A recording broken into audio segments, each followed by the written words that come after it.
now you can see where the good. I think that's a good field of listening. But yeah, keep it still when you got it. That's it. It's all about the song. But what do you want? Oh, thank you.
There you are.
Last time I drink this bike in webcam, and it was off like 2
Make it all the way up here? Just for this?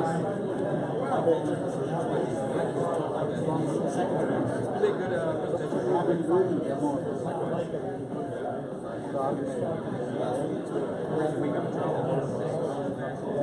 presentation. to be nice to him.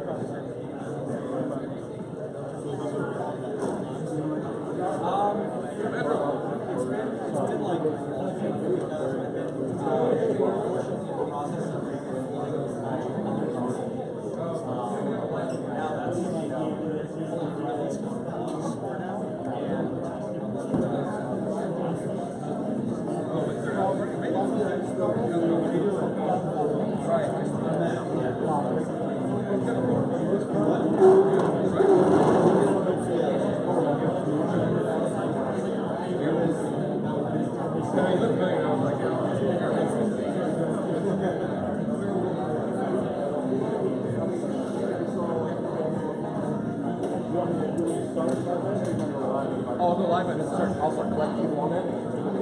Yeah. I sent an email to everyone with the sign in.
not to go to a talk on SaaS, but it's off-site from here, so I'm gonna have to like duck out to the field. But yeah, my friend is gonna be doing a SaaS talk over kind of east side. And basically about like how to do sales and field and sales team. But what do you do with like SaaS? Hey everyone, this is a 10-minute countdown. So about 10 minutes, grab a beer, grab some food. We'll be getting started. Thanks for coming today.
Yeah, so I like think about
Oh, I just switched phones.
Check. All right, everybody. I'm going to be up on stage in 2 minutes, so if you would please wrap up your conversations. I'm not going to cut you off right away, but we could cut the chatter when I'm up there. I'd appreciate it. And look forward to giving this presentation in a minute. Thank you.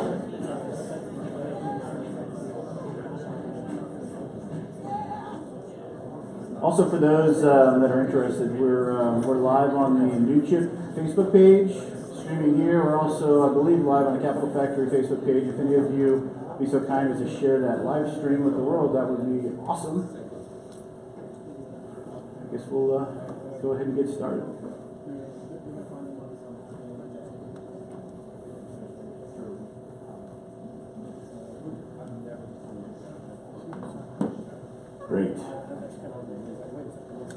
All right, well, thank you all for coming. We've got some really impressive people in the audience and on stage as well today. Thank you. Thank you for coming. Yeah, can I get a show of hands? This is actually going to be a pretty engaging meetup. We have some awesome companies that are actively raising and crowdfunding right now with us. Actually, could you guys raise your hands if you're here and your company is actively crowdfunding? I know we've got Ian in the back here. We've got David with actually Ian with the beer, right? So let's give him a round of applause for bringing the keg out from Taylor, Texas. We got David Hath with Utopian Shift. He's got a wine awesome startup we're going to tell you about in a little bit.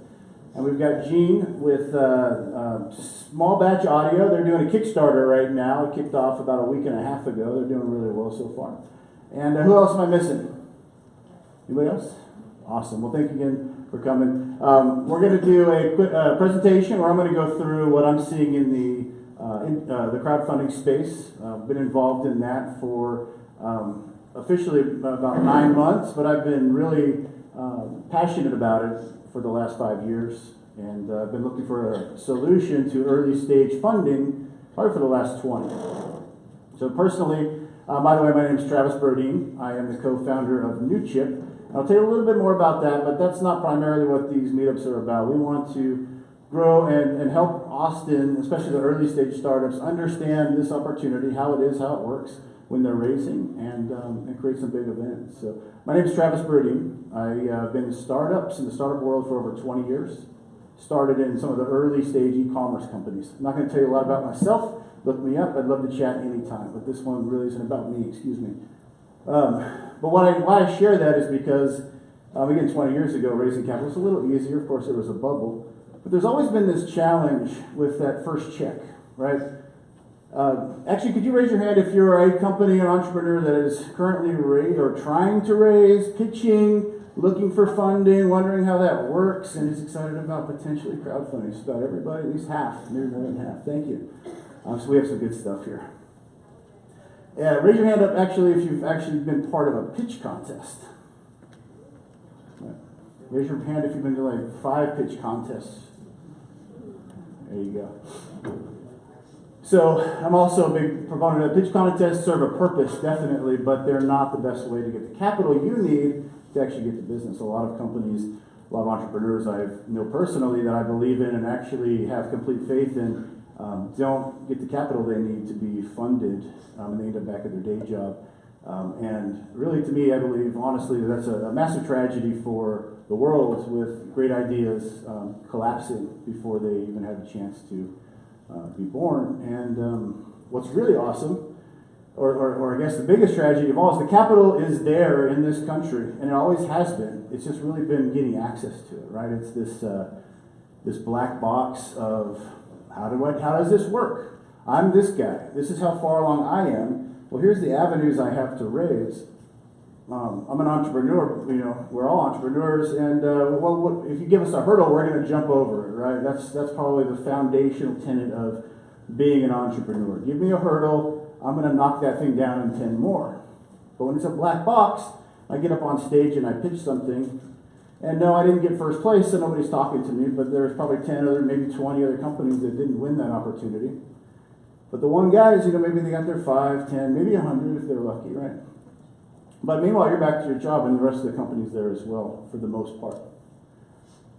And you go back and say, man, I'm an entrepreneur at heart, but I don't know how to raise capital. And I don't know why this isn't working for me. I don't have that network of friends. I've met with every angel company and VC company in Austin. I've called and emailed 5,000 people around the country, and it's just not making sense, and nobody has the answers for me. Well, the problem is that nobody's investing in that type of company. There's capital for that. But the normal channels that have been available up until recently have been pretty limiting for the majority of entrepreneurs. And I think I honestly will say that I think it's about 95% of entrepreneurs that deserve capital, and I mean deserve in the truest sense, are actually qualified for it, can't figure out how to get it, and they fail. So, crowdfunding. May of last year, got a little bit ahead of myself. So I talked about innovation dying on the vine. That's essentially that tragedy of, watching companies, man, this is such a great idea if we could just, well, that fund is tied up, or this angel network has these requirements until next quarter. So sad for me. It really does make me sad. The industry has been broken for a while. Funding's there for Series A, funding's there for growth companies, but somebody's had to come along and fix this, right? And thankfully our government passed some new regulations called Title III, which unlocks a up to $1 million raise that can be supported by the everyday American, meaning you don't have to be an accredited investor to participate in equity funding anymore. You can now publicly list, with some rules of course, but now you can publicly tell everybody about your company, what you're doing, how much you're raising, and let the network share it, and they can come in for as little as, in some cases, $20. I've seen actually a little less. $20, and they can own a small fractional piece of your business. And who cares about $20, right? When you get 20,000 people, 20,000 20s really does add up to be a significant amount of money. And what's crazy is, I'm going to show you a few examples where a lot of 20s and hundreds have resulted in some incredible numbers already in this industry.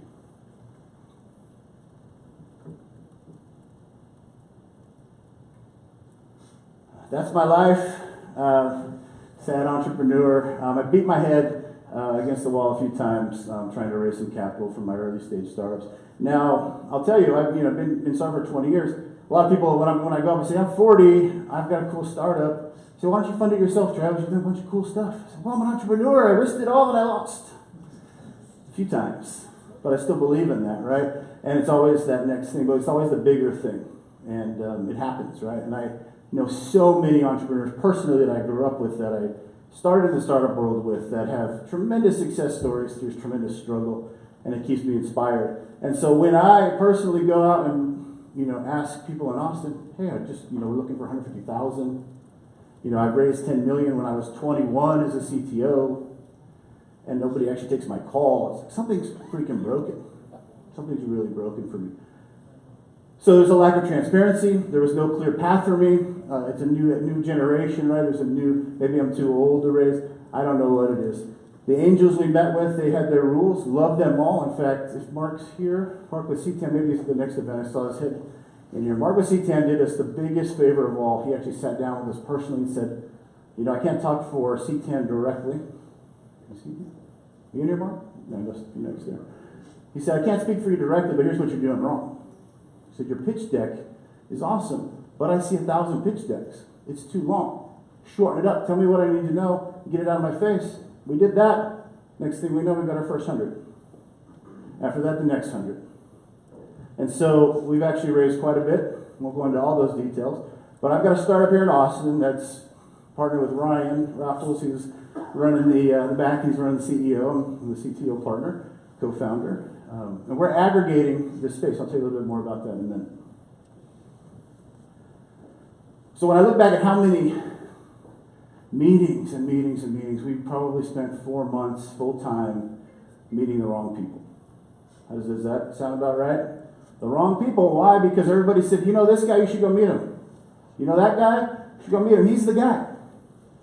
I'll tell you, probably, if I were honest, I would say about 90% of those people weren't really interested in putting money, probably didn't necessarily have it, or definitely didn't have it for us.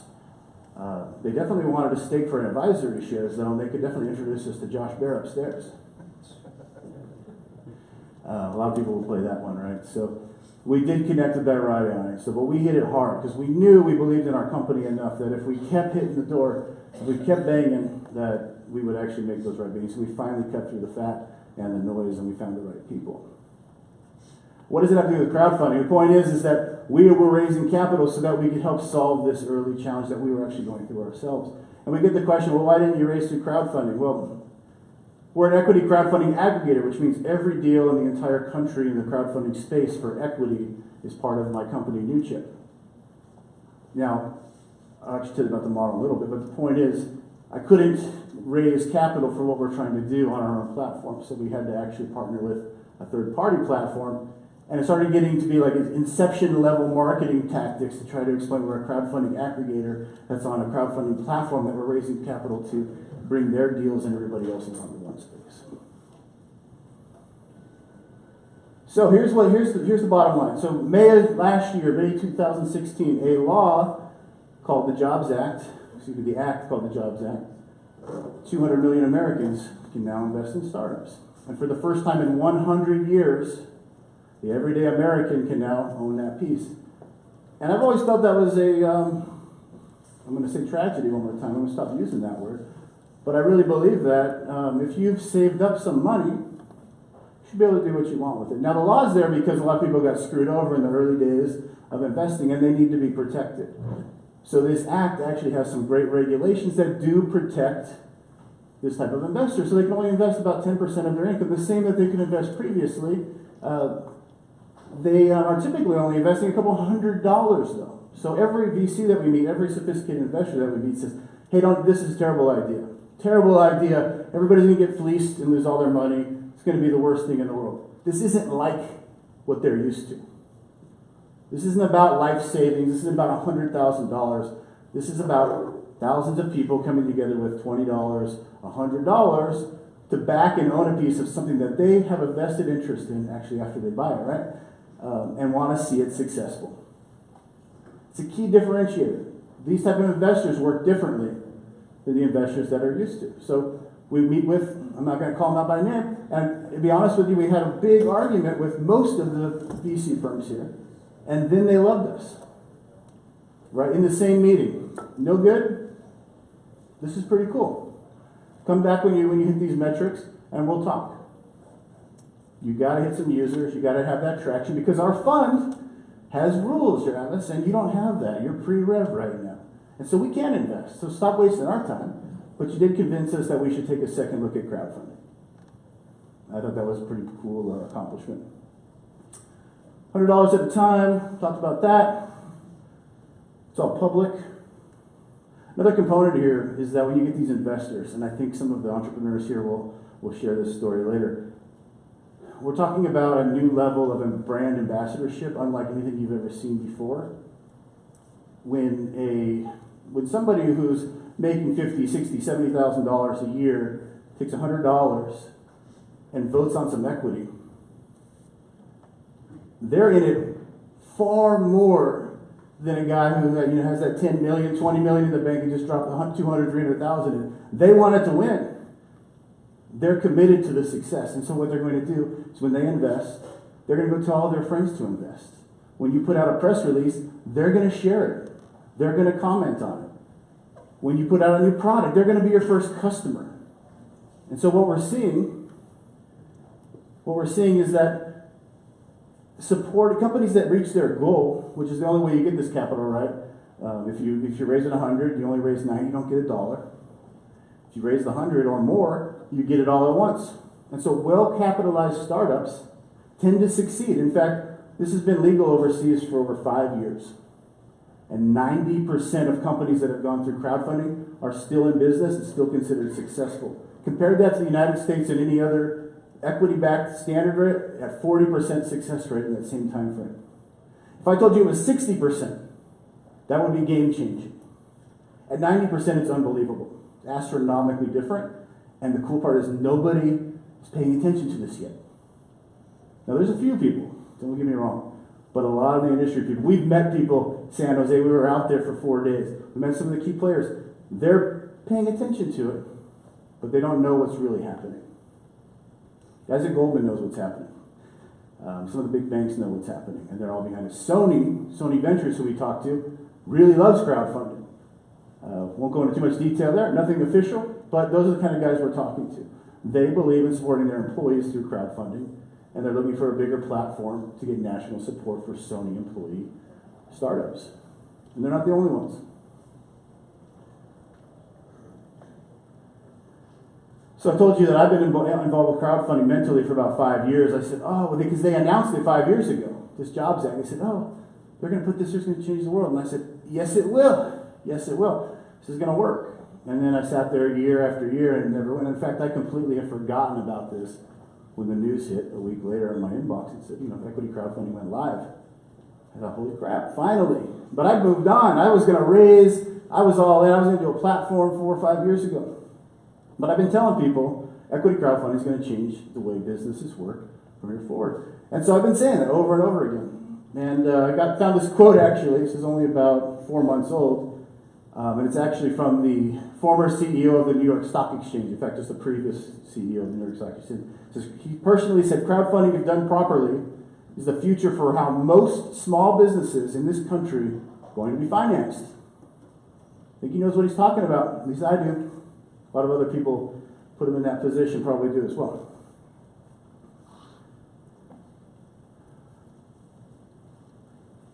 That's my slide. Again, I've been in Star for 20 years. I'm an entrepreneur, I'm a technologist, I'm an architect. I've been programming for 30 years. Kind of grew up on the floor of my bedroom, 9 years old. Escape was computers for me, modems, BBSs, 1200 baud stuff, Prodigy, AOL. Started for 20 years. My first real job at 19, I was at University of Phoenix for $20,000 a year. I got a phone call for an e-commerce startup in Newport Beach, California. They offered me $70 an hour. I'd actually accepted that job at $70,000. And so by the time I got off the phone, I realized making about $150,000 at 18. That was a big move for me. One of my newer things, actually did 4 years in Fortune 50 consulting cybersecurity. And in Austin, actually 2012, we won Inc. 500 #1 for private growth companies here. It's a real estate startup, and we killed it. We actually went number 21 on the national level. That was pretty cool. All right, so the way this crowdfunding stuff works.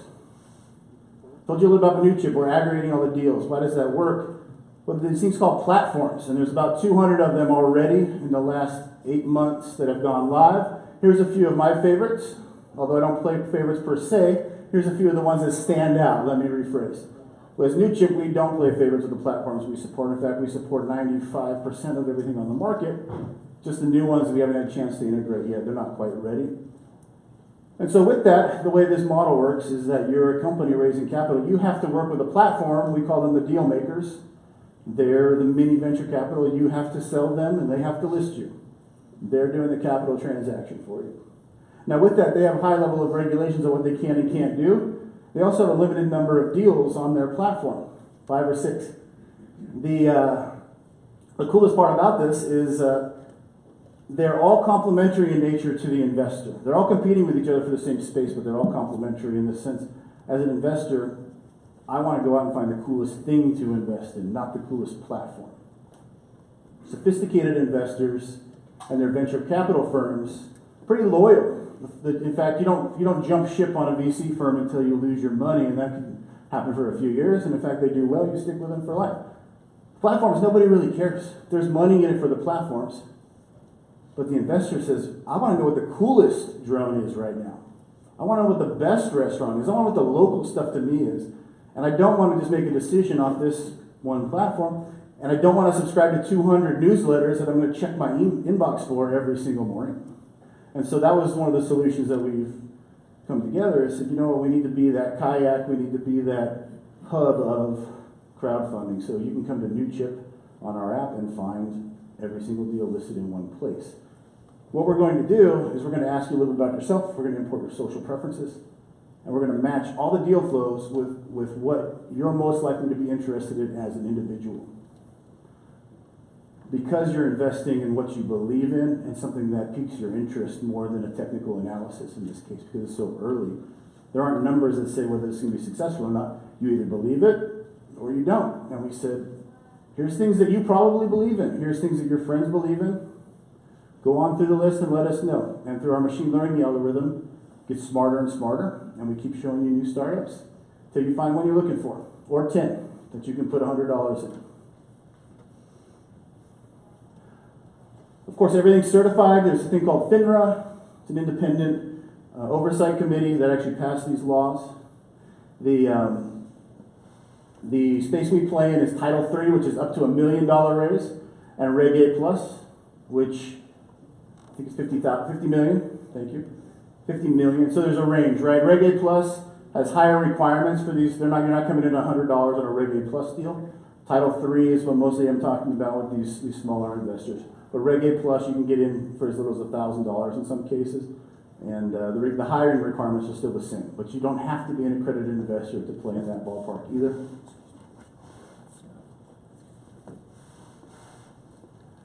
The cool thing about NewChip is that we're actually a marketplace, right? So we're not just there to list deals. We're also there to help entrepreneurs like you get connected to the platforms that we partnered with. One story I'll share with you, which was a tremendous, tremendous experience that Ryan and I had. We went out to the largest crowdfunding summit in the United States. It was out in Los Angeles. Actually, it was Los Angeles Convention Center. And we were there to meet the platforms for the first time. We thought, you know what, I believe in this space, I believe in aggregation, but will the platforms like us? Because this information is available. They can't really stop us from aggregating, but we don't want to make anybody mad. And so this guy, Ron Suber, is keynote speaking at the event. He's actually the CEO, which I found out later, CEO of a company called Prosper Lending, very big company. And he gets up on stage, and he says, these guys, NewChip, you need to talk to these guys. They know what they're doing. They're the next billion-dollar company. And I thought, who is that guy? He's awesome. I love him. And so actually he got down and he said, Travis, I've been stalking you on LinkedIn. I really love what you guys are doing. I said, well, you want to invest because you're awesome. But he's watched us from a distance since then. But what he did was he teed up those platforms. They all came banging on the door. He said, what are you doing? How do we get our deals listed on you? And why? Because we're bringing the investors at a low cost to those platforms. We want that younger demographic, that new investor, and we think we have a great strategy to get them on board. We've got our mobile app, and we're connecting them to the things they believe in. And nobody in the space is even thinking about the non-accredited investor. They are all focused on what they know, which is accredited. And so every platform out there is marketing towards accredited investors. Every other deal, every other app, accredited investor, come along. Republic, let me get on there. In fact, we're partners with Republic. We list their deals. Love them. But when you go to Republic, if you don't have deep pockets, it's not a welcoming experience. It doesn't feel like this is the place for me, right? I don't know how to join a syndicate, but it looks cool. Maybe someday I can. So we wanted to be that place for that type of investor. We're also connected with, so we have a solution for entrepreneurs who are looking to raise. You can apply on our website, and we're going to connect you to those partnerships. Through basically what we say is, if we believe in you and we'll communicate, yeah, we think we can do something with this, we will, what we say is take you to the front of the line with those platforms. That means we'll call them up personally and say, hey, here's somebody in Austin. I know you've got a line of people out the door, but this is somebody you want to look at. Can't guarantee you're going to get funded. I never want to imply that. So I know there'll be one entrepreneur everywhere I go that says, you said you would get me funded.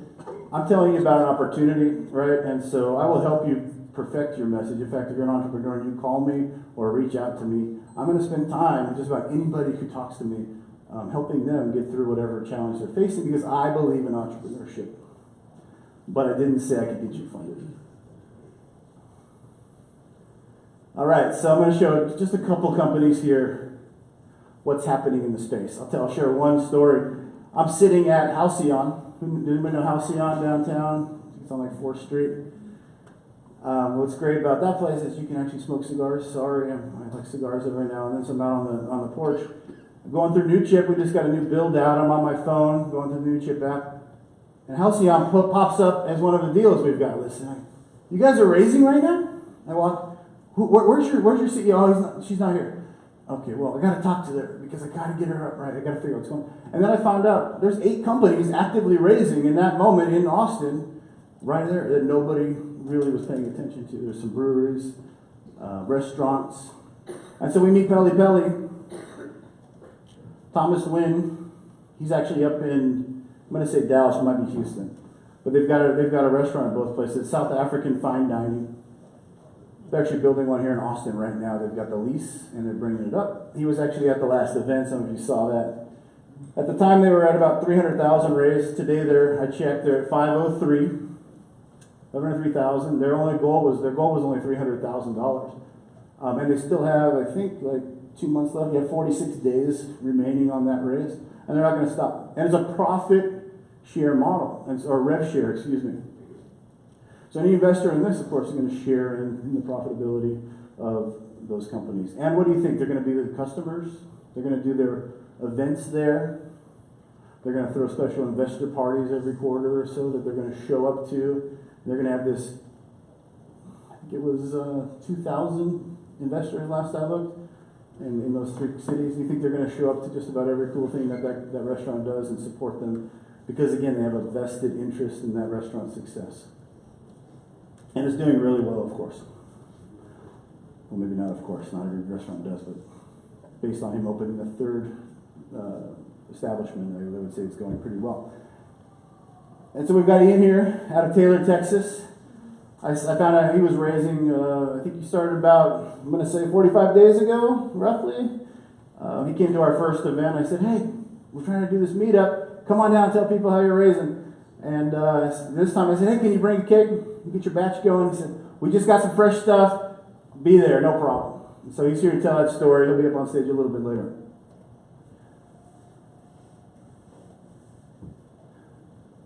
Golf board. Check these guys out. They were raising $50,000. They raised $6 million. They just let it roll. They just said, kids, keep it coming. It's the coolest thing ever. They took a snowboard, threw 4 wheels on it, and went around to golf courses saying, hey, do you want to ride this? They said, not really. That's pretty lame. So tell us your problem. In fact, I met this guy at that event, and he was actually, we only had about 30,000 when I talked to him. I said, you're going to do this? I see it. He said, I went to the golf course. He said, what's your problem? He said, well, we're out of business in 10 years. Millennials don't golf. I said, have I got a solution for you?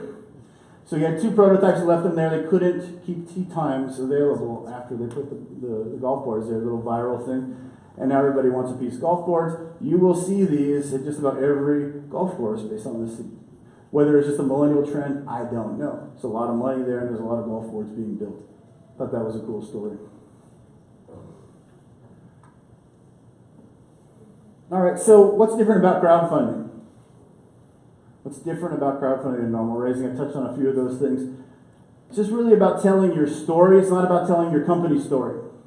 It's not about the company story. People build a connection with humans. We're in the age of human connection.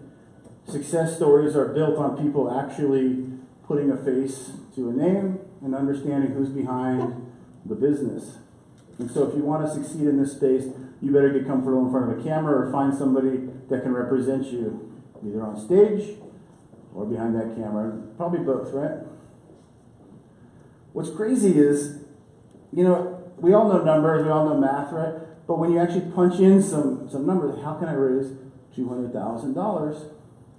Well, I just need $100 from 2,000 people. Is that possible? Can I tell a story big enough? Can I have the right financials in place? Can I have the right package there? Can I get that video out there? And will people be willing to give us $100 and own a piece? $100, maybe more, maybe 500, maybe 1,000. But can I tell that story? And we're really talking about true believers. They're not looking at the financials going, oh yeah. They're saying, I want this to succeed more than I want my money. Oculus Rift, that was a Kickstarter project, right? But that never would have happened without crowdfunding.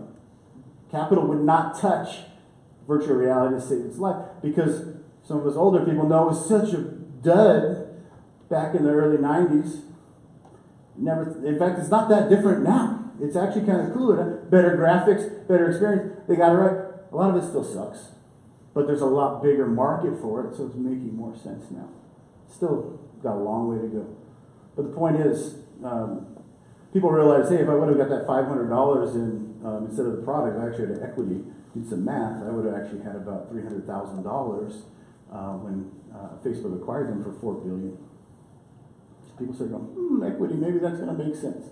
And so we are looking for a slight pivot or a complement to what the Kickstarter model already looks like, and people are primed to put money into their company if you can tell a good story. And don't get me wrong about the story. I'm not saying just bullshit the whole thing, right? You actually have to have a good idea, and you're out there in the public, and you're going to get scrutinized at a level that's public and far deeper than most companies get scrutinized for. And you're going to have to answer to those guys if you're going to get the funding, so you better have good answers to the questions that they're going to ask. The leverage you get from this concept is that you have one great page, one great video, and it can be shared, it can go viral, whatever. You don't have to go viral to do it, but you have one destination. You can keep refining that with the feedback, but you have one place that people can continue to share. And so you don't have to take that deck, you don't have to have those 100 meetings here in Austin. You're now on a national, international level. A couple things about the non-accredited investor. These are the millennials. This is the, again, not the 1%. I call them the everyday American because nobody likes to be called the 99% anymore. And this is in order, actually. I don't know if you can all see that, hopefully. I'll read it, of course. This is an order of things and reasons why they would invest in your equity crowdfunding startup.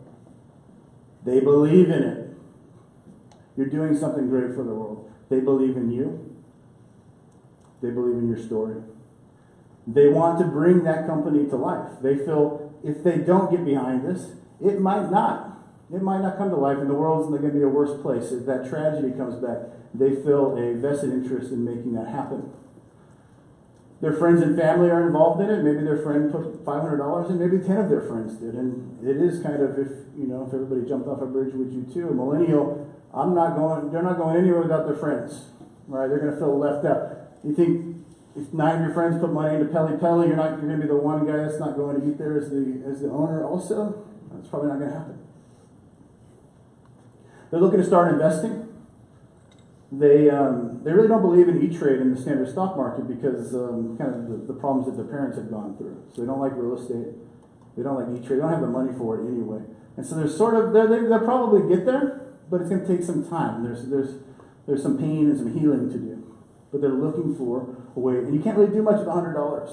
There are some investment platforms that do let them do fractional, so before anybody points that out to me, this is more like playing Shark Tank, though, because it's on a deal-by-deal basis. Typically small amounts, $100 here or there, a weekend out.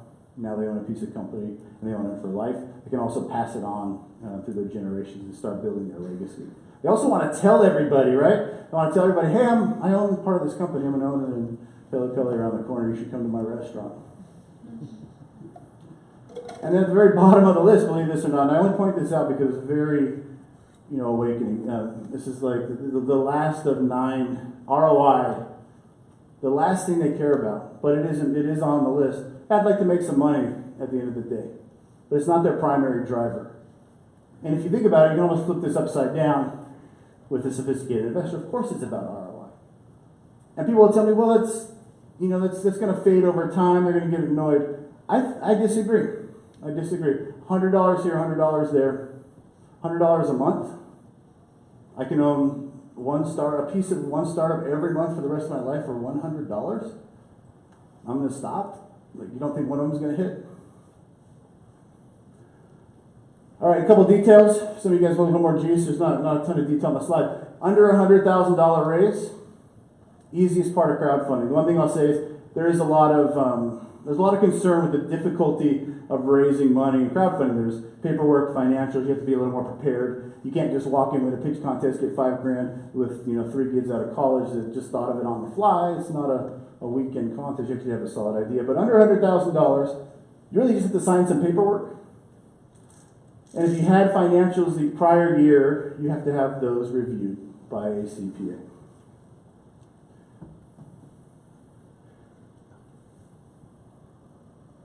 Oh, my slide got a little bit flipped around.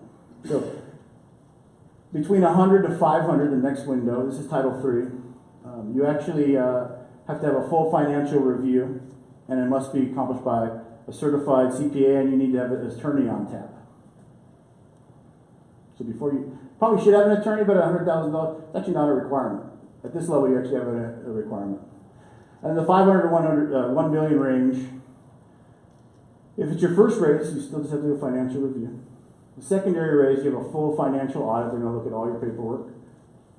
You definitely have to have a true retained legal counsel. And the cost for getting those financial records prepared, this is a true, financial package that you're going to need to put together. And The pricing on that goes anywhere from, I don't know, does anybody have an idea? Yeah, 5 to 25,000 5 to 25,000 total for the whole race. for the whole race, yes.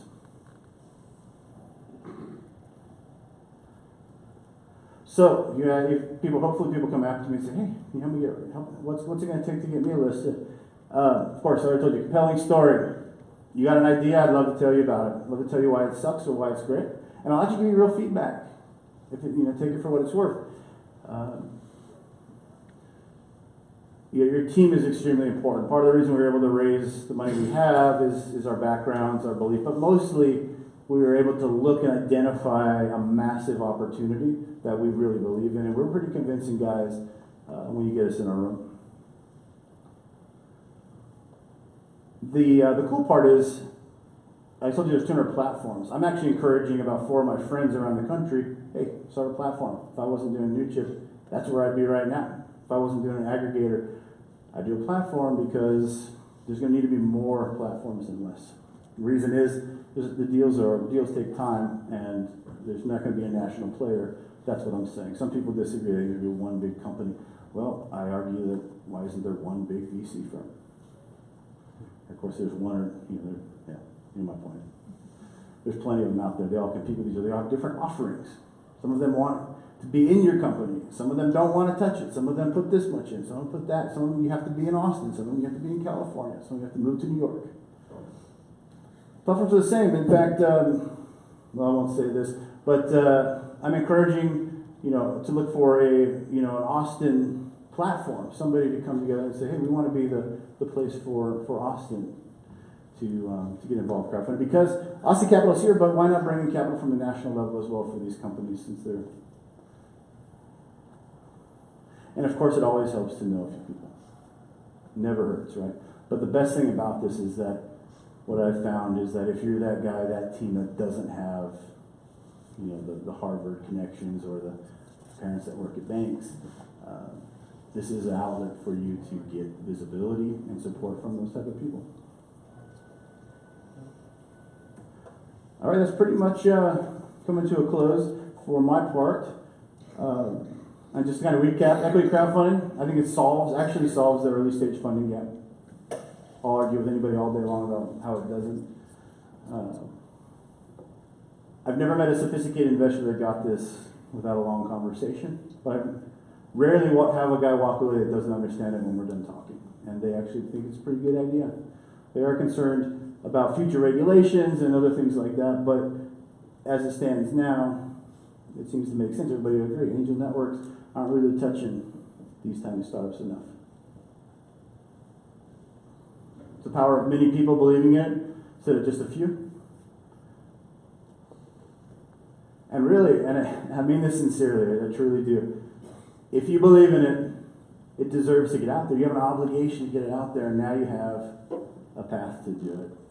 So, what you're going to see next, and thank you, by the way, for coming again. What you're going to see next is I'm going to bring up Gene. He's going to talk a little bit about his Kickstarter company. It's going to be a little bit different format than last time if you're here. So he's going to take about 5 minutes and show you his campaign. It's not just about his company. He's going to share why he's crowdfunding, how he's doing it. And then we're going to do an interview with Utopian Shift. And then we're going to do a quick panel after that where you'll be able to ask us all questions. So it'll be about 8 of us up here. You can ask any question you have and we'll answer it as best we can, as quickly as possible. So here's my contact information, by the way. You can tell I'm awesome because I have a 3-letter Twitter name. So, anyway, let's welcome Gene up here, please. And thank you.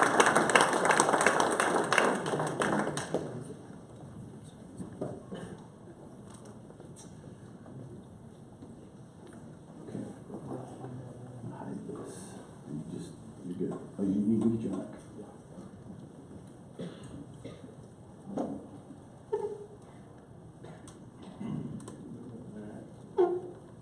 Alright, check 1 2, check 1 2.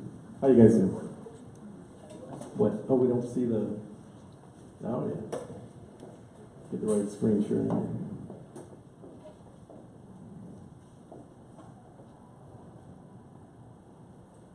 There we go. All right, guys. So I'm going to talk a little bit, like you mentioned, about a little different stuff. So we're doing an Indiegogo, which is very similar to Kickstarter. And we are, instead of giving away stock, we are giving away product or combinations of product. So the main thing I'm going to talk about is sort of the plan before the actual launch. That's going to be the key thing. But let me just jump through here real quick. So my name is Gina Twim. I am the CEO of Small Batch Audio, which is the company that's doing the audio product. There's my email, and I'll have it at the end too if you want to ask me questions, feel free. Who am I? Well, I've been a business process consultant for about 20 years or so. Worked with a lot of Fortune 500 clients. For the last 5 to 7 years, I've been a rental COO. So I will come into smaller companies 5 to 10 million in sales, and sort of streamline and revamp them. Best-selling author. I've got a book that a lot of people don't like the stuff I write about because it talks about firing people that don't belong in the company. You can look up my last name on Amazon. It's the only book by me. First did my podcast in 2006, so that's over 10 years ago. I have not been podcasting since then. I did it for about a year, and then we sort of stopped doing the podcast. But my co-partner in this venture is Adam Curry, who's the guy who invented podcasting. So when Adam and I got to talking about 2 years ago about doing something in the hardware space, that was the nexus for this company. So, Podcaster Pro. Adam Curry, I already mentioned, is the guy that invented podcasting. If you look him up on Wikipedia, one of the 2 people that came up with it. Apple actually got his permission to be able to include it in the iPod and the iPhone, which is pretty cool. It's got a fun story there. For this project, we're really officially formed and incorporated in January 2016. Spent about 12 months or so designing the product, planning to launch for about 3 months, and then we had about 3 months of delays in there. So nobody actually works from Halloween to New Year's, it turns out. Certainly not when you're all doing it for yourselves. We ended up picking Indiegogo, and I just want to make a quick point about that. A lot of people ask the question, why Indiegogo versus Kickstarter? Kickstarter is a better named platform. And I think it is, that's true. But when I did the research, I found that more of the projects that I had actually supported on Indiegogo, and I've supported about 20 or so different projects over the last few years, more of them actually were built than the ones that I supported on Kickstarter. And I started looking at the projects that Kickstarter has been promoting in the last 6 to 9 months, and most of them were sort of maker stuff, which is stuff made of wood, stuff that's physically assembled. Maybe it has a motor in it, but it's not really electronics. And Indiegogo, on the other hand, has been really targeting electronics products. So that was the decision that we made going with it. Got about a 2-minute video, just tells you about the product. I think it's probably easiest just to play that. You can see Adam in there. If our internet connection does not work, then I'll skip it. Oh, there's no audio. Interesting. Okay, yeah, it says it's sound is on. So what I'm going to do then is skip the video, see if I can stop at some frames that are interesting. So here are photos that went into the video of the product prototypes. So you want to show people progression as to what you're doing. There's a 3D rendering of the spinning box. The reason that there's a rendering like that is it looks cool, but also during the time of making this video, which is about 2.5 months ago, we didn't have the physical box yet. That literally just got finished about a week ago. And then Adam's just talking about different stuff, why we went with Indiegogo, talking about the studio. All right, so we'll skip that.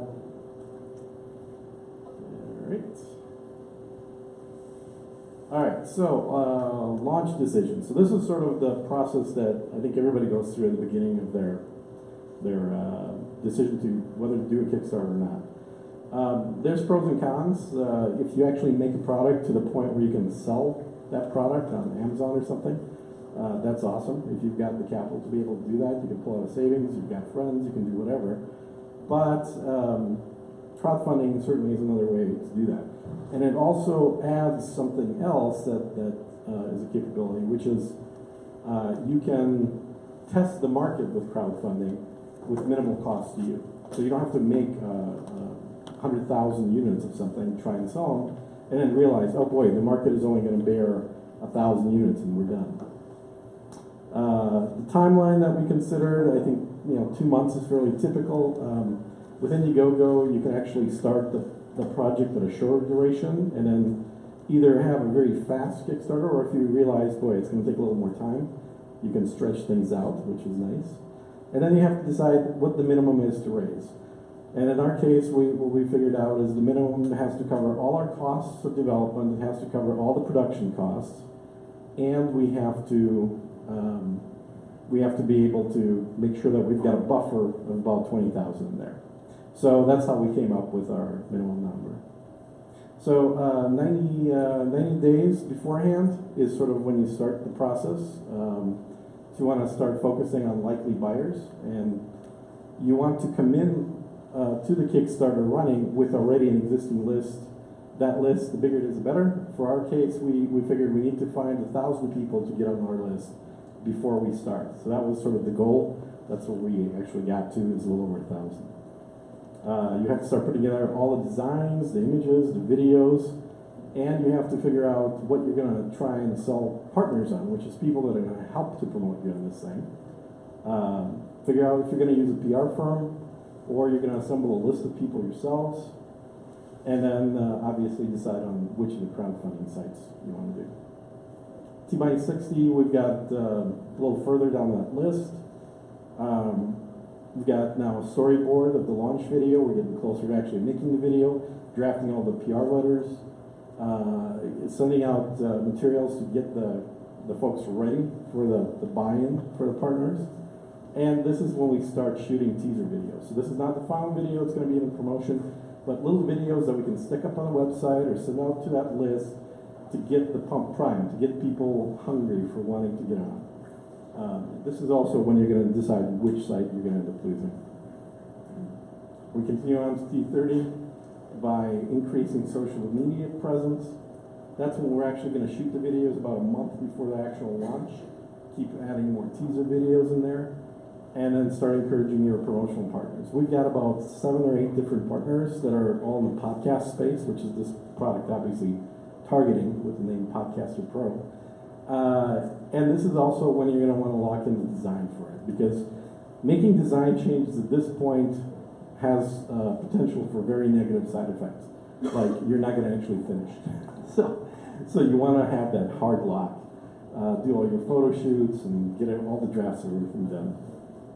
T-10, continue the weekly contents, all the social media. At this point, you're going to realize you're working 10, 12, 14-hour days just trying to get everything ready. You're trying to lock everything in, finish everything before the actual Kickstarter or whatever crowdfunding platform you're doing starts. And this is when you want to start getting the partners to start mailing. This is when, if you have a figurehead, like for our project, it's Adam Curry, this is when he starts doing interviews, getting on interviews with both magazines, with websites, with publications, and then obviously T-1, you're going to be awake for 48 hours as you launch this thing. What we figured out, and actually we're kind of told, is that if you want the biggest first day numbers, you should launch at midnight, or like midnight plus 1 minute, because then you've got a full 24 hours from all the time zones to get that money, and you can say, here's our day 1 numbers, which is really good, because if you launch it at noon or something, you're basically having a 12-hour day 1. So in a nutshell, that is the process. Right now, we've done, in about 2 weeks that we've been live, we've done just shy of $80,000. That could be either thank you. Good job. So we're obviously hoping for a lot more. So our goal is 500,000, which is that number that I told you we figured out to pay everything off and then have a little bit of a buffer in there. I've done, this is my 5th Kickstarter. So the first one we did 87,000, the second one we did 512,000, the third one I did 92,000, and this one in the first 2 weeks is 80,000 or so. So each time I do it, it starts to become a little more second nature. So I'll hold off for questions until we do the panel stuff, but hopefully this gave you guys a little bit of a taste for what it's like. Here's my contact info. If you want to grab it, feel free. And I'm happy to chat with anybody that has questions. We will send that out also if anybody doesn't get that. So awesome. Thanks, Gene. Round of applause for Gene.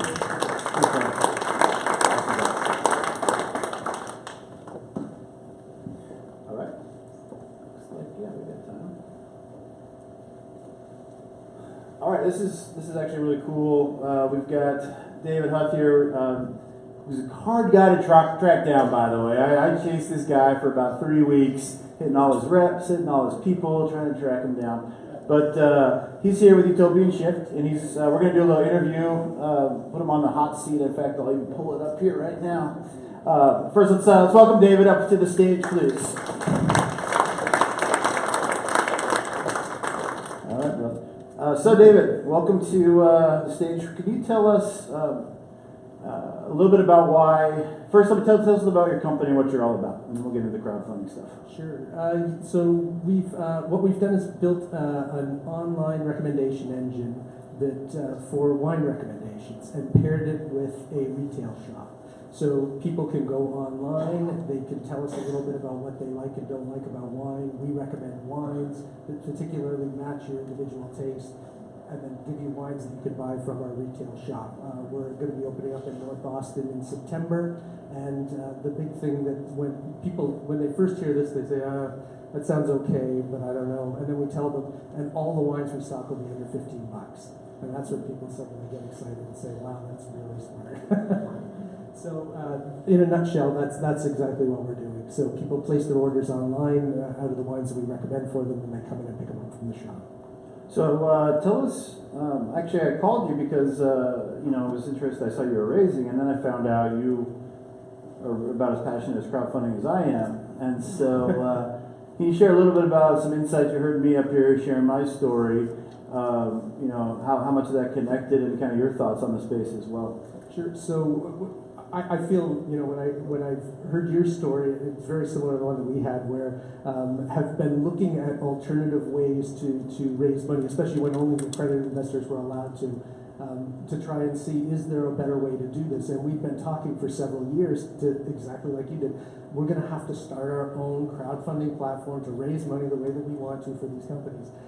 We spent some time actually lobbying the SEC to try and get them to change their regulations. I don't know whether we played a big role or a small role in it, but certainly we were very, very pleased to hear that they finally approved the crowdfunding about a year ago to be able to do this, so that the people were allowed to do that. So for us, it was a weight lifted in some ways, in that, yes, we don't have to build this. We can get on with building the other things that we'd much rather be doing, rather than having to build a crowdfunding platform just to solve this problem that we saw in the world. And so did you already have the Utopian Shift model? Did they have that in mind when crowdfunding became available, or did crowdfunding and then you found the perfect fit for it? What's the story there? So for us, we were actually much not as interested in the equity side of things. We are bigger fans of royalty investments. And so we were looking to try and see, could we find a platform that did that. We came across, there's a Texas company called NextSeed. They do royalty investments and loans for startups instead of equity investments. And so that matched our needs better than the equity crowd. That's a good point. So not everything in fact, equity space is true shares ownership. Most of the deals can't be replicated on any other type of investment deal that you're familiar with, rev share or even debt. So awesome. Can you tell us a little bit about? And this is one that I get a lot. So this is probably a nightmare. What's the hard part about it? Why does this suck? Like, can you tell these guys what's the bad part about this? So it depends on where you're coming from. So if you're someone that hasn't prepared much of anything, the bad part is you have to prepare. So when we went to apply to NextSeed, we'd done our homework on it, so we knew what we were in for. But I think that for some people, they've got, and the great thing that I liked about them as well is, so far they've got a perfect track record. Every company that they have had list on there has met their minimum goal. And I think that really speaks to them doing the research up front to say, so when we went to go enlist with them, they said, great, we want to see a business plan from you guys. We want to see, you know, your financial projections. We want to see, you know, they had this huge list of stuff, and we just kept giving them more and more information. They would look it over, and they'd say, okay, we've got questions about this then. What's this little piece? How does that work? You know, can you give us more information on this? And we just kept giving them whatever information that they needed to be able to do it to move it ahead. So there, you have to be really well prepared to be able to give them all that information that you need. So don't think that you can say, hey, I've got a great idea. I'm going to go online and I'm going to, you know, be able to raise a whole bunch of money and then I'll build my business plan. You have to do all that stuff ahead of time. And it's, if you want to, you know, really do this properly, those are the things that you have, anything that's going to be in a business plan, those are the questions that you have to ask to figure out whether or not you're going to be successful. So for us, I'll just give you a little thing here. The thing that I found to be most helpful when I first started thinking this through and whether we were going to do this idea, and this is a little backwards from how most people think. Most people want their project to succeed. I started looking right away as soon as we started to say, I immediately want to find the thing that tells me this will never work, because then I can stop working on this and not waste any time. If it turns out that we somehow failed 3 years from now, whatever caused us to fail 3 years from now, I wanted to know that 3 years ago so that I didn't have to go through all this. And that's really the approach that I think that people need to be taking, is to say, look at and try and figure out why, you know, don't be rose-colored glasses thinking, hey, everything's great, you know, and there's nothing wrong with what I'm trying to do. Find you know, listen to your customers when they're telling you, hey, I've got a problem with this. Look at it really carefully and say, you know, I'm not just going to put blinders on and say, oh, well, let's hope that doesn't happen to us. It's the same thing when it comes to raising money. You know, you've got to, and that's a big part of why we wanted to do a raise, especially, and this is why I think things like, you know, Kickstarter and more importantly, these crowdfunding platforms that actually get the investors a return, that's part of your validation of your business model, right? You want to be able to say, hey, we've got real people putting real money into this, saying, yeah, that is smart, rather than just your friends and stuff like that saying, oh yeah, great idea, you should do that, you should do that. Sure, that's what friends say. We're actually calling that, we're calling it hyper market validation, because it's almost like the next level of MVP, which I'm sure most of you are familiar with, right? You get it out there, whatever you're raising, if you don't raise, you don't get any. And so really it's the crowd saying, you got it wrong, guys. You got it listed, you got it wrong. And you go back to the drawing board, but at least it's clear that you got it wrong, and they're going to tell you what you did wrong, because you're going to have a whole bunch of lists of why you suck, right? So could you, actually and this is the first time David and I have actually met in person. We had one quick call, so this is pretty exciting. Did you have like, how'd you get their attention over at NextSeed? Did you have a relationship there? Did you know the guys? What did you do? How did you get them to pay attention? We just cold called them, and they just called them up. Called them up and said, "Hey, we're interested in investing, in listing an investment with you guys." They said, "Well, tell us a little bit about what you're doing." We just told them briefly our concept, and they said, "Wow, that, you know, it sounds like you're definitely right up our alley." And I explained, you know, we've had an interest in crowdfunding for a long time, so you don't have to spend any time explaining to me how this whole process works. But they took the call. So they actually answered the phone. The very first call they took, wow. Talked to them. They said, "Great, we should have another follow up after this. You know, start sending us information and stuff like that." It moved very quickly. Did you get the impression? Sorry, did you get the impression that there was a long line, or was there a lot of processing time? How long did it take to kind of go from it sounds good to okay, now we're really having conversations? Very, very fast. Within the first couple conversations, they're like, "Great, let's, you know, we need to." I mean, it went within the second conversation. It was like, "Great, we need a business plan." Yeah. You know, you're definitely there's a synchronicity in terms of, you know, you guys have what we need as somebody to list on our site, and you've clearly done your homework and know that we're the people for you. So it moved very, very quickly, and we got them the business plan, and very quickly after that it moved. So and we're talking weeks. So they have to move fast. Yep. And in fact, I got into a big argument with a lady at a VC firm out in New York, and she said, "There's no way platforms are going to survive. The due diligence alone will put them out of business. There's not enough skin in the game." And I said, "Well, maybe you're just inefficient." And she said, "Well," and I said, "Well, remember, they're not raising 5-10 million. It's a little bit different." And she said, "Oh, that's interesting," but she still stood her ground. And so so again, there isn't a lot of skin in the game, but there's going to be more platforms, and there's enough to support entrepreneurs and to start an awesome business.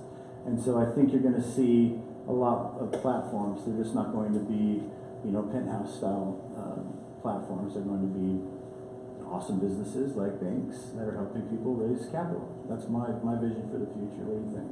Yeah, to me, it's just something that makes an awful lot of sense. Where you can, it gives the ability, especially the smaller ones, to be able to focus on certain things. Where they get local ones that say, hey, we want to get to know our local businesses. Because a big part of it is when they're reviewing different businesses.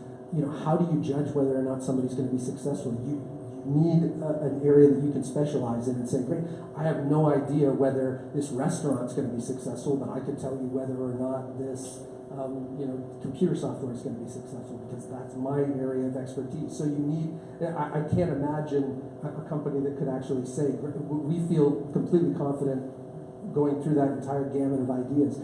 You have to understand, and that's what these guys do too, is that they say, hey, we do, retail shops and stuff like that. They don't get into any kind of, pure tech plays or anything like that, because they're saying that's not our wheelhouse. We don't have that level of expertise there to be able to judge those deals, to know whether or not we should put it in front of our customers and know whether or not it'll be successful. Awesome. Yeah, they just don't have the room, so they have to be efficient. It's forced into the model. They also can't bring garbage to market. Yeah, we're doing the panel next, and they just have to be more efficient. And I think it makes a lot of sense to me. So remember, we're going to do the panel. But if there's one thing you wanted to say or share, and this is the last question for you on the stage at the moment, is there anything we missed that you want to let everybody know before we go to the panel? I would say I'm trying to give, for any entrepreneurs out there that are thinking about doing something like this. There usually is an overhead cost. So whatever money you raise, the company that raises the money for you will take a portion of it. It's usually something like 5 or 10% or something like that. At least in our case, and in the case of most of these crowdfunding platforms, the big value that I saw to doing this is, one, we don't have to figure out what, if we were to raise money someplace else, we'd have to figure out, okay, we need a lawyer to help us figure out what's all the SEC paperwork that we have to do with how do we issue these shares and everything like that. All that's going to cost money. The platform that we're working with, they deal with, when we make the payments back to the investors, they handle all of those payments. It's just the money gets sucked out of our bank account and goes off to that. We don't have to keep track of who all of them are and if they moved and how to get the money into their bank account. We don't have to do the tax forms at the end of the year. They handle all that for us.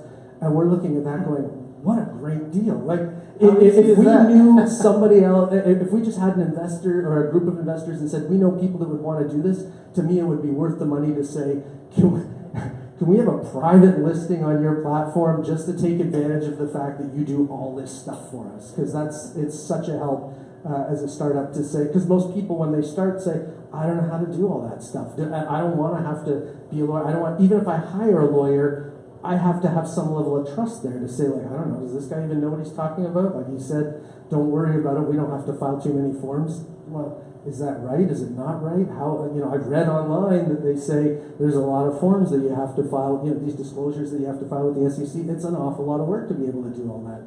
And so to have all that taken off, because in order to be a platform that's set up like that and to be licensed to do it, they have to be able to know how to do all that stuff. It's not like they would be licensed by the SEC to do this without it. So it takes all that off. So to me, that's one of the biggest values that you can get if you're thinking about doing this, is to know that you don't have to handle any of that stuff. Awesome, David. Thank you so much for coming. And you'll be here. We're going to do the panel with David and a few others, and you'll be here for a little bit after too if anybody wants to ask you for personal questions. Let's get a round of applause for David.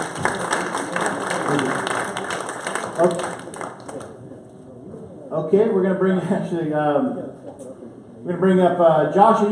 Josh, you want to come up on stage? We got David. We're going to call back up Gene and Ian with Texas Beer Co. And then Ryan Raffles, my CEO and founder of New Chip. We're going to do a quick panel. Actually, if you guys could grab these high back chairs, we're going to need a few. We're going to put them all in front here. Okay? Yep. Oh, you're kidding. Okay. Let's put them in front. And don't trip over these wires, guys. So fall forward, not on my laptop. Okay, let's bring them all up here.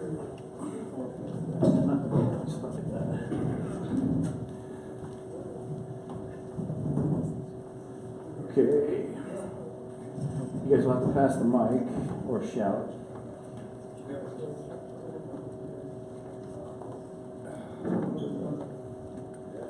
Hello, everyone. My name is Ryan Raffles, CEO and founder of NewChip, but wouldn't be here at all today without my team and my co-founder since day one. Our 1 year anniversary since we started the company will be about 2 days. So we've worked really, really hard to get here. This is Austin, and so capital, as you know, is very hard to find here. I'd say about 90% of our money has come from everywhere else in the world, from Toronto to London to Singapore. There's a lot of great investors that just want to believe in what you do, and really believe in the team. And they're not kind of like Austin investors that are like Series A. They're like, I want to see $1 million in revenue. It's like, well, we haven't even built it yet. And so there's a lot of differential things out there. But there's also, as Travis was saying, a lot of people that want to believe in you and your company, whether it's your friends, your family. One of the things, the highlights of the thing was we raised our first like 200 grand from my Facebook. Like I went on Facebook and I invited like everyone I know. I just hit up every single person I've known over the last couple of years. Hey, you want to put in a couple thousand? You want to put in a little bit? And some of the biggest investors were people that I met once, or some people I just like in lobbying or somewhere. Somehow we connected, and they were like, "I've been following you, what you're doing. Really love what you're doing." Facebook was our only way to get messaging out at the very beginning, saying, "Hey, we got an investor meeting," or "Hey, this thing's coming out. We got people signed up, right?" And people saying, "Hey, you know what? I want to put a big check in. I want to support you and invest now." And that's what got us first 6 to 8 months of our company. And now we're talking, it's like the NASDAQ and all these big, crazy people I never thought we'd be talking to, so we were way beyond. So I think Travis really hit on it, and I also just want to hit on it too. Like, you're told no 1,000 times, especially in Austin, and people are going to tell you your idea sucks, and then they're going to go steal it. And there's someone in Austin, they're like, "Oh, your idea is terrible." And I was like, "Oh man, it really was a blow to me because they've been doing this for a long time." And then they tried to do it. So don't be afraid of people trying to steal your idea, because you're the only one that knows how to execute it anyways. So you can tell people all day long, and they're just going to fuck it up, right? And it's just going to look good on you, because everyone's going to be like, "Man, this other person would pitch me the same idea, but it was not nearly as good as you." So yeah, that's my intro and spiel. Awesome, thanks, Ryan. Does anybody in the audience have any questions for this awesome panel? And I'll bring the mic around. If everybody raise your hand if you have a question. Yeah, so everybody can hear if you don't mind. My question for all of you is, the raise is one thing, and then something happens afterwards, particularly for those of my clients who have had lots of investors. Sometimes those investors think they own the show. So I would like to know what kind of advice you have for after the raise, kind of like after the ball. So we have a couple people who have raised, and then also we have an investor, so I'll pass it over to... Well, these guys, I think everybody on stage is actively raising. We had some people at the last event that I had closed around. I have some insight there, but... I'll just yeah, share go ahead. my I don't want to brief insight on it. Is, talking. you want to communicate as best you can and as frequently as you can to your investors to keep them on the same page with what you're doing. You want to be absolutely honest with them about what's going on. It's no good to hide problems from people. They are certainly going to figure it out sooner or later, and you don't want to burn any credibility by trying to hide something and have it found out later. So you certainly, and especially when you're crowdfunding, you don't have just a couple of investors. You have a huge pile of investors that are in there. And they're all going to want to know, and they can occupy a huge pile of your time with them. Everybody's asking one-off questions to say, "Hey, can you tell me what's going on now? Can you tell me what's going on now?" So what our plan, and I think that this is what's really going to work, is to just say we're going to make very regular communications out to people, keeping them updated with exactly what's going on with the business, so that you're being proactive to say, let's try and answer as many of those questions as we can in a regular format, so that it doesn't take too much of your time with all those one-offs, because otherwise it will gobble up a ridiculous amount of your time trying to deal with that. An investor newsletter discussion. Yeah, I'd say newsletters are really important. Also, when he was talking about having a lot of investors, one of the most critical things is over-communication, but not exact, like, it doesn't have to be exact details of, "Oh, we fired this person, we hired this person." When people are investing in you, is they want to believe in you, and they want to go on the journey with you. Especially small investors, big investors, doesn't matter. They want to know the story, and they want to, it's like a comic book, right? They want to open up their email and see how things are going. We continue to raise money just for my Facebook friends, and just our investors all add me on Facebook. I find that's the easiest way to communicate. This might not work for you at all. I'm pretty public about it, but I post up, oh, awesome meetings this week, or oh, here's some pictures of the company. And we post it on our Instagram or Facebook, things like that. And our investors feel really close and intimate. Okay, we just saw, like, Ryan just left this meeting and he just closed this deal, right? I think most of them are more interested in that kind of stuff than our newsletter. I have some investors in the audience, I'm not going to call anyone out, they don't read our newsletters. And it's not that they're not good.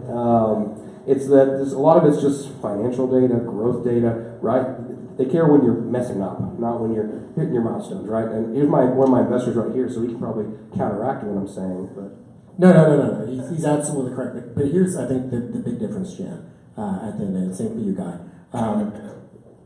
Texas Beer Company has just raised $38,000. That's why I put out my phone, because I want to get my facts correct. They have 58 different investors who invested in the company. There's two parts about that, right? At that level, those 58 investors probably aren't going to be checking up and expect to get that type of one-on-one conversations that somebody like I would expect to get with either Travis or Ryan, partially because I'm the largest investor in Texas in their company. So for other companies, like for instance, I am going to invest in Texas Beer Company, it's not going to be the same amount of money. Therefore, I don't expect Ian to cater to me when I have a question or I want something done. So in my mind, and one of the reasons why I know this is not about NewChip, but I invested in NewChip is it really is that idea behind when I invest in Apple, when I have a couple other stocks. Tim Cook is not going to answer my phone call. Yeah, I just want to add one part to that too. If you really look at business, regardless of $100 investment in an owner, I don't think there's any new startup where the customers, whether they're tangible or vested owners or just a customer, don't have a significant voice and impact on and a connection to the leadership in most organizations these days at that stage. And so I don't think it's directly related to crowdfunding. But there is still that mindset. There's going to always be there will always be an investor that, hey, I put $100 in, I'm an owner, and so there's legal documents to deal with that type of situation as well. But you don't want a PR nightmare. Yeah. I have a follow-up because you said the level of communication is not as big as, not as frequent or as deep as a newsletter, and that investors don't spend the time reading them. I beg to differ. You go to Start Engine or any of the big equity crowdfunding sites, what's at the bottom of the pitch page? It's a long comment section, and sometimes you have very well-informed investors airing their concerns, their compliments, their questions, and that can make or break a campaign because the campaign cannot delete anything it doesn't like if it's critical. So it's essentially public due diligence. It's public vetting of that campaign. As you know, Ryan, the comments can sink a campaign that has questionable credibility. And if there's one thing, and you have it, the crowd scoring feature where if a campaign has 1 star, good luck raising funds on YouTube, right? Well, so, and kind of not to push back, but kind of to differentiate what Jan asked with what you're going at. You're completely correct, right? There is a comment section. So if I looked at that for any of the questions coming up, I would tell you how many comments Texas Beer Company has. What I can guarantee you isn't 58 investors ask 58 separate questions. However, right, so you're right, so it's the first part of getting somebody some money. But once they have that money, Jan, right, the idea that 58 separate investors who invested $100 each are going to take up as much time for a CEO, you probably don't want to have that CEO there because that CEO is not putting their due time into what really matters. They're going after that $100. So you're correct. There's that first part of how do I sell you the company? How do I get you to buy in? Where you have the stars, you have the comments, you have a whole bunch of that. But after the round closes, for anybody who's thinking about doing crowd equity, you really have to look at it as if you've listed yourself on the NASDAQ, you've listed yourself on the NYSE, people have invested in you, people have bought shares of your company, but there's no single person who's put in 25% of your total company value. I think that's important. Awesome. As one more thing to that too. So just a comment, actually, it's an interesting insight into, I didn't see any of the platforms here tonight. I don't know if next seeing them were there. We got Charlie here, actually. Yeah, Charlie's here. Hey everyone, this is Charlie Jackson, by the way. You can raise your hand. This is a local platform in town. We don't have that many because Austin isn't the big startup hub it thinks it is. But people like Charlie, people like us, we're really trying to build it up, and Capital Factory too. Honestly, it's like one of those things, and this is not to crap anyone's dreams. A lot of people are sold and there's tons of money here. There is money, but there's more money elsewhere. I think that's one of the core things of, we spent so much time trying to hardcore raise here, and then it was so much easier talking to someone who's never even met us. oh sure, love what you're doing, here's 50 grand. When we were begging for that money in Austin. But back to the point, the last thing I wanted to cover in terms of the platforms, an interesting fact, and some of the platforms were getting tons of questions. And so this is I'm not going to quote the exact CEO, but he was saying non-accredited investors were actually asking better questions and more due diligence questions than actual accredited investors were in their entire lifetime of seeing questions asked. They actually had to start telling like non-accredited investors, hey, like you put $100 in, we're not going to you're not going to answer your question. Like, you're asking for something that's like Series A, like that's great, but like come back when you put $100,000 in. Like, you're asking for something that's way too intense, right? And because non-accredited investors, they don't know. They're trying to learn. And part of that learning process is finding things, discovering, and being creative. And trying to ask questions that accredited investors, sometimes they don't actually understand or know, and they're afraid to ask. I ran into a lot of accredited investors who just pretend they know what you're doing. And they'll pretend that they kind of understand like shares and investing and things like that, and then they don't actually. So non-accredited investors are just, I don't know, please tell me. It's amazing. We actually met Robert Herjavec at a crowdfunding summit. He was another speaker. He got up and said, Shark Tank, if you don't realize, it's the number one show on TV, at least it has been for many, many years. When they started that show, this is the story he shared, they were they yanked the chain and said, guys, you can't talk about complex investment strategy. Not that they're super complex now, but they dumbed down the language is the point from the beginning. He said the biggest thing they're surprised on is that they can use words like due diligence now because the average American actually knows what that term means now, thanks to that show.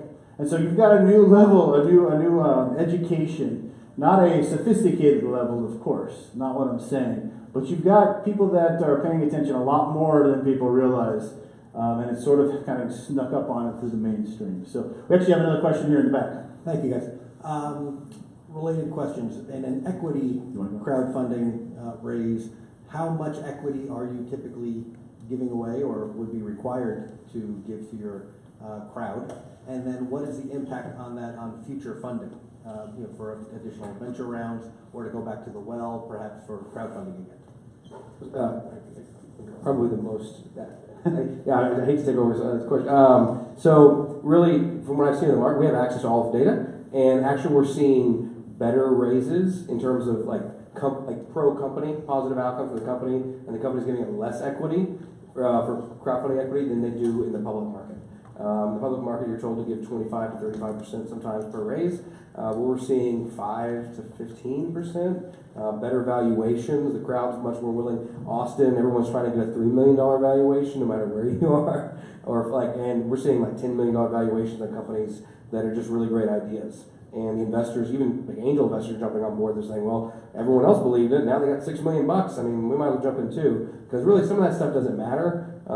Like early scale valuation, it's one of those things that everyone says, "Oh, this is really important." Actually, if you're investing in private equity, what matters is the multiple. Like at the end of the day, you're going for a multiple. If you're investing in it, if you're a smart investor, you're an angel investor, whatever it is, my advice to you here is just don't care about the valuation cap or whatever it is. So you're probably doing a convertible. 99% of this is convertible. It's not equity. Basically, you're not just buying a percent of shares because it's really hard to value an early stage company. But if you're doing convertible, like who cares what the valuation cap is because the company needs to exist and you're either going to get a 5x multiple, 10x multiple, whatever. If you can get any multiple, you're doing good.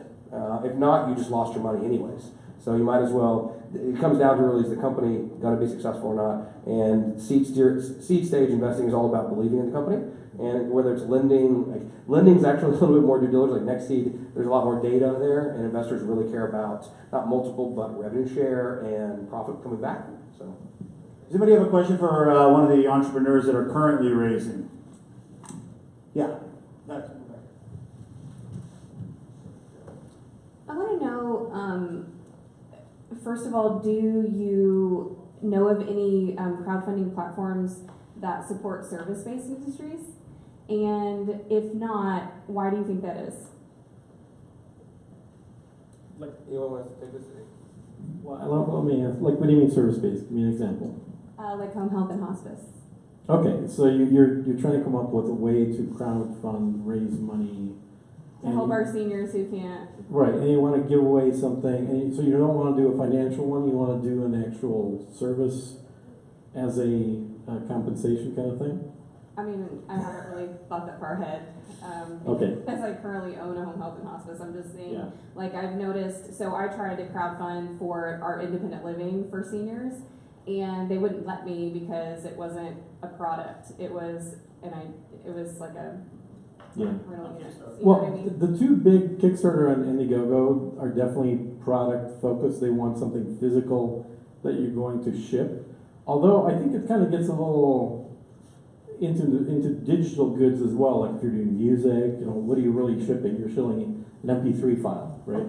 So I think if you can get creative and come up with something like I don't know, start giving away pictures that are made up of jigsaw pieces that the seniors put together while they're in your facility or something. Some kind of art thing, right? Creative. I did that, and they still. They wouldn't do art, really? That's surprising. I will tell you, there's like Nextseed doesn't have really a niche there. Just if you want to go dead, so they might be something worth talking to. I want to talk to Charlie. Or Charlie. They certainly do have some where they've done a couple that have been in that area. So they've done some that aren't. I mean, they do a number of restaurants, but they've also done. There's a Pilates studio that they did. They actually did a workspace, shared workspace place, and I believe that they did one or two healthcare space related ones as well. So if you're making money and you're revenue positive and like you have a scalable business plan, I mean, it really comes down to that at the end of the day. It doesn't matter what the product is and the branding. Anybody, if you're making money and there's a scalable business plan to it, and it's not just you as a person. It's actually a big thing. There's a difference between a person and a company. If, having a company is being reproducible. Like, a train hits me tomorrow, someone else can replace me, right?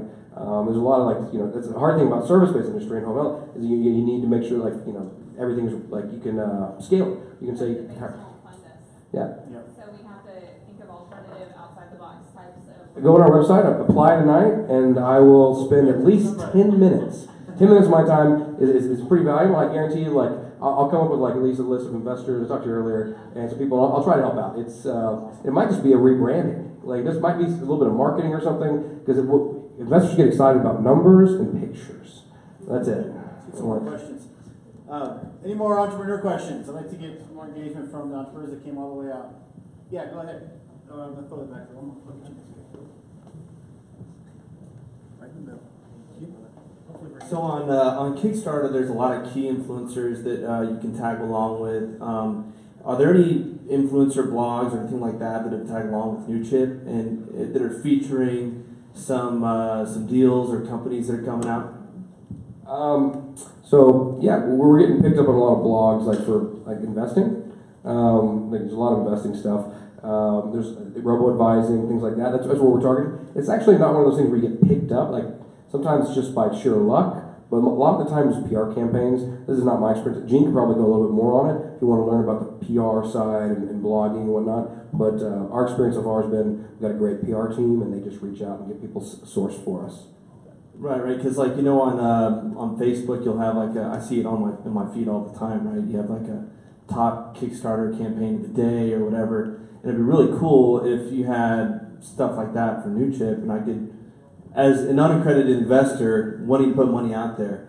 So actually on that, a lot of those are not Kickstarter. A lot of that's actually PR companies. It's like the top. The title is top Kickstarter deals or top Kickstarter of the day. It's actually a PR company, a marketing company, marketing ad story. I get those all the time. I'm like, oh, Kickstarter, and it's actually the PR firm running a page doing targeted ads because it gets higher conversion. People think, oh, Kickstarter did this, but they don't actually list it could be just Kickstarter itself. But there's a lot of things that go around, and they target me because obviously I'm crowdfunding. Yeah, and I get that. So I was just seeing if there's other blogs or PR companies out there that have. Well, I was going to say, if you see the top Kickstarter products for the day or campaigns, what you're seeing is, here are the top clients that have paid us the most money for us to advertise that are doing Kickstarters. So as long as that's what you're reading when you see that title, then you're getting what you think you are. If you actually think they're the top, they're probably not. Because if you go on Kickstarter and do your own searches, guaranteed you're going to find stuff that you think is cooler, it's more interesting, better value, etc. That's usually how it goes. And what we found is the sooner you make contact with media, the earlier we reach out, like during that T-minus 90-day period, and just tease them and say, hey guys, this isn't out yet. You shouldn't write a story about it. but we're just going to let you know. Here's a quick video showing what we're doing. Here's a little snippet about what it is, some photos. None of this is for publication because we're not ready, and we may end up delaying even further, but you guys should know about it. So every single one of the media sources that we did that with wrote a piece within 1 or 2 days of launch. The ones that we waited to reach out to, some of them still haven't written stuff even though they said they were very interested. So the sooner you get a hold of media, the sooner you start getting that buzz out, the better. Facebook is great, but with Facebook, what really has worked in the past, like I said, this is the 5th one I'm doing, is buying Facebook ads based on the people that have visited your campaign. So like for our current campaign, I put in a Facebook pixel, hard to say, day one. So every single person that's showed up and looked at our site, regardless of whether they bought or not, has now been tagged for Facebook. There's been about 16,000 people in 2 days that have come out there. So when we start paying for ads, when you start getting those, hey, look at the coolest thing on Indiegogo. Oh, it turns out it's our product. Now we'll have a list of people that actually went there. Now it's a lot more likely that if they get that same message through Facebook, through other means, they're going to go, oh, gee, wait a minute. Now I thought I saw something like, this is interesting. These guys are actually doing well. Let me go over there and read up some more. Maybe I actually want one of these. So you want to get all that PR stuff started up early. And my personal take is do all the cheap and free stuff, which is typically PR, first. And you follow up with all the paid stuff. Because if you can knock out all the free stuff and you get to a certain level, now you know how much money you need to spend to finish getting to where you need to go. Awesome. Thanks, Gene. Hey, Ian. Can you talk a little bit about, I loved your story about the warehouse, and I've seen some pictures of some local support. Can you share some stories about experiencing that and having people show up on day one, or how that kind of went for you so far? Sure. So we've been open for a year in our little pilot brew house on Main Street, in a beautiful historic red brick building. But what's been exciting about our experience, about folks kind of showing up, is this building, if you've been to downtown Taylor, it's been a ghost town for the last 20 years. But the building owner who bought this building, it underwent this giant restoration project. And the deal we made with her, because, I'm from Austin. I mean, that's my church. I did high school prom in this hotel. So it was kind of a venture for us to figure out whether or not we wanted to marry Taylor, so to speak. But as she was renovating that building, and it's right there on the corner of 2 highways that come together right in downtown Taylor, everybody could see that process going on. So it was really kind of cool. And what's kind of interesting about Taylor is it's kind of got its own little metro area. You got Elgin, you got Copeland, you got Granger, and they come to Taylor to go shopping. So even the folks beyond Taylor know that experience. So as she was renovating that building, that's when we were doing our taste test. We would take our homebrew out there once a month for 2 years, and folks were deciding that they liked our beer, and we were deciding whether or not we liked Taylor, and that's how that relationship came about. And once we finally opened up a year ago, what's been exciting is people give us honest feedback on the beer. I hope you like the beer tonight, but it's taken a while to get to this point. And some of the beer's been great, some of it's need a little improvement, but that process to have kind of that head start has been so helpful, because now we're building the expansion brewery as part of the crowdfunding campaign we're doing now in a Class A round. And so once we scale up and actually hit the shelves this fall in cans, we'll have had a full year of feedback and really gotten a lot of really helpful local support, as well as folks who make the day trip. So I was going to piggyback on your comment about the importance of earned media and some of these lists that you were talking about. So right after we opened in May of last year, if you've ever seen that show, The Day Tripper, on PBS, it goes to little small towns all over, calls us up a week after we opened, where we don't even know how to turn on the lights yet. And he's like, hey, we're coming on Wednesday at 2 o'clock. I was like, well, we're not open at 2 o'clock, so I'll see you on Thursday evening. He's like, no, I'll see you at Wednesday at 2. And so we called all of our friends, and we, put on a show. And sure enough, he came and filmed it, made us look great. And to this day, every single Saturday, we get people say, hey, I saw you on The Day Tripper. And then to your point about the lists, that's what we're starting to see now is, when KGSR or Texas Monthly says, hey, here's your top 10 places to go, Taylor's really starting to pick up a little bit more, because it used to be just Louis Miller Barbecue, but now it's Texas Beer Company and some of these art galleries. And so I think the free media is important. I think those lists are important. So I think all of it combined, but yeah, to your point, I would just do everything you can to jump on free earned media. Real quick, we got a few more questions. A lot of hands in there. This is awesome, and we'll go for a little bit. I know it's getting a little later. Real quick, just yes or no. Have you run into any entitled investors that have demanded your time because they put a small amount of money in so far? Have you run into that situation? A little bit, huh? Little bit, but I mean, honestly, I've found this experience to be incredibly rewarding. Because whether it's like the original Class A investors or the crowdfunding investors we're doing with now, they're in it because they believe in the company and they have ideas and they're offering a lot of support. So I mean, my hardest challenge is just time. Like, how do you get back to everybody? But I wouldn't call them entitled. I'd call them fair enough. Enthusiastic. Fair enough. Thank you. Yes, we have one question back here. If your startup has IP, how far along should you be in your IP before you do crowdfunding? I mean, I actually have that's one of the biggest things we struggle with. I mean, when we got approved as, originally we were Moon Tower Brewing Company, then East End Brewing Company, but when we got approved as Texas Beer Company as Secretary of State, you know, we couldn't believe it, but then we talked to the IP lawyers and it said that is such a generic brand that you're going to have to be in business for a while before you can then claim it. So we went ahead and applied for our trademarks, but it's this long process. So that was a real big trust test that we had to do with our IP lawyers. So it was a really interesting trick. So we've got electronics, hardware, and the design engineer that we've got working on it's already got 16 patents to his name, so he's been through the hoops on that.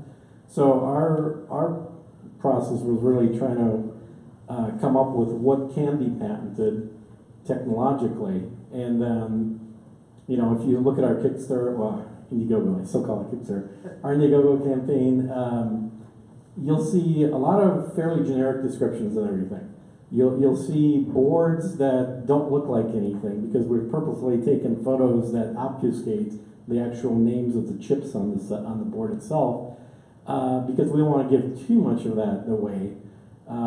Certainly not during the actual campaign process, but also that process, like for example on the last product that we had a Kickstarter with, the big one that I did, which was over 500K, was a wallet, and we just got issued the patent for that about 3 weeks ago, and that we did the Kickstarter for almost 2 years ago, and so the patent was applied for almost 3 years ago. So it takes a long time to get issued, and about $20,000 of legal fees, give or take.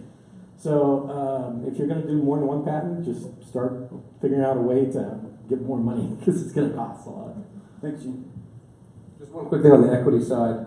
So since you have to publicly disclose things, like you can publicly disclose to the platform's going to investigate your claims, and if you're still, like if you already have a patent, great, someone can look it up and you can put the patent in there. But there is like the circumstance of you have to, if you're a super secretive company and like a lot of companies, I mean in Austin, like, oh, I don't want to tell you what I do. And I'm like, great, I'm not going to help you raise money. It's just, I can't introduce you to somebody who won't tell me what you do. But it's in the sense of, it's one of those great things that the platform at least needs to look at it, but then also you have to be thinking like, is this so secret and awesome that I don't want the world knowing about it? Because you have to publicly disclose something about it. Especially when you're doing the equity side, you're going to have to show the platform, you're going to have to show the investors, especially because there are some big investors in there, so they're going to see some stuff if you're claiming it's like really great technology. And there's a couple of companies raising right now, they're like the Hyperloop, right? Like you can go invest in the Hyperloop on the app right now. I think it's like a couple, like $1,000 buy-in. It's not one of our $100 deals. But I mean, they have a lot of IP, right? And they're not listing it all out. It's just one of those things that's been verified. There's engineers, etc. Awesome. I'll just give you our experience. So we're lucky in that we've got an intellectual property lawyer that's involved with us as one of our partners. But that's the biggest advice that I would give. If you have intellectual property, you should absolutely get some proper advice as to what to do. In our case, we're instead of going the patent route, we're actually protecting what we've got as trade secrets. The problem when you have patents is that you have to tell everybody exactly how you're doing it. If they just tweak it a little bit, they can then duplicate exactly what it is that you're doing. And that's why some companies like Google and stuff like that, they won't tell you how their search engine works. They'll just keep that all as a trade secret. So, but for most people, if you don't know the answer to that already, you should get and not just any lawyer, an intellectual property lawyer, to give you proper advice to say, how do we go about doing this? When should I, what should I be able to disclose to people at the beginning? When am I worried about somebody copying what I've got, and how do I go about protecting it in the best way? Because it's one of the biggest decisions. If you do it wrong, then you're done for. So you've got to make sure that you get that advice. And if you don't know yourself how to do it, you've got to consult somebody who you trust who does. Thanks, David. So we have David, Ryan, Josh, Gene, and Ian. Let's give them all a round of applause for taking the time tonight. Thank you, guys. I'm going to ask that they all remain on the stage. Maybe stand up if you guys have questions. There's a few more. They're all going to be up here. You can kind of congregate and ask them directly, get some answers. But they'll be here for a while, probably as long as you guys are. So if there's something you had to ask, hang around. I'll be here. We'll all be here. And let's, if you got to go, you got to go. But thank you all for coming. It means a lot to us. I hope this was valuable. We'll be sending out a survey. Also, I want to ask, if you got an iPhone, go check out NewChip. It's on the App Store now. You download it, check it out, give us some feedback, give me some feedback, let us know. Check out the deals that are on there.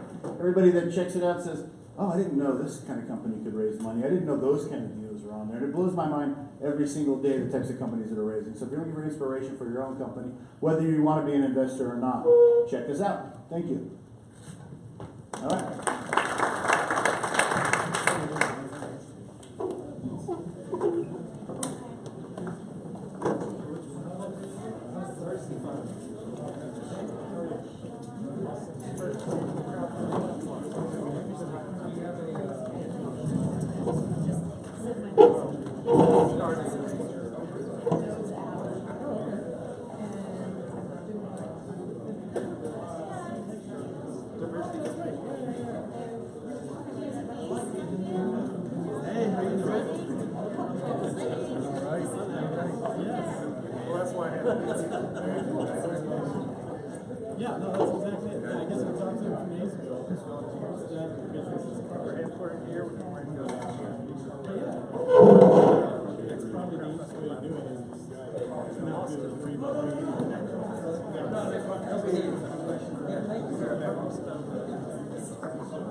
I think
Like that.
What do you think?